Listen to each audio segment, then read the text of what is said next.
This is a story of a princess who fell in love with a commoner. In a kingdom where the crown meant everything, love meant nothing.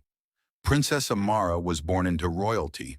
From the moment she opened her eyes, her destiny had already been written. One day, she would marry a prince, not because she loved him, but because it would strengthen the kingdom.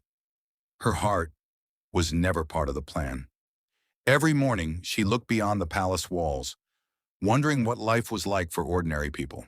A life without servants, without rules, without expectations.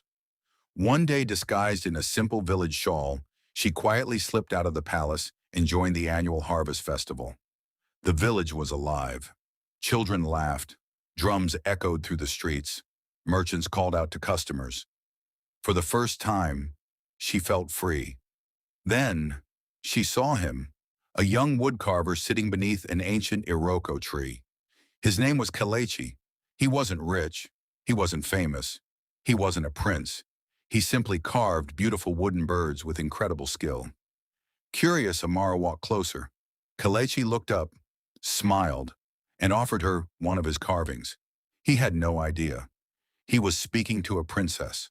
From that day on, they met beneath the same Iroko tree. They laughed together, shared stories, dreamed about places neither of them had ever seen. For the first time in her life, Amara wasn't treated like royalty. She was treated like a person, and somewhere between the quiet conversations and the warm sunsets, they fell deeply in love. But every secret has an ending. One moonlit night, a palace guard followed the princess, hidden in the shadows. He watched as Amara and Kelechi held hands beneath the ancient tree. By sunrise, the entire palace knew. The king was furious. "You are not just my daughter," he thundered. "You are the future of this kingdom." He ordered Kelechi to leave before the setting sun, never to return. As soldiers escorted him to the palace gates, Amara stood on the balcony, unable to stop the tears flowing down her face.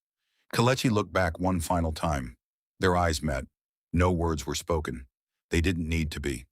That night, Amara sat alone in her chamber. In one hand, she held her royal crown.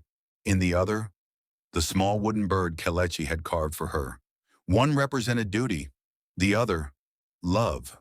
Before dawn, she made her choice.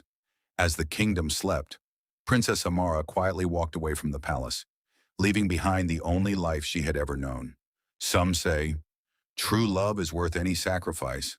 Others believe, a kingdom should always come first.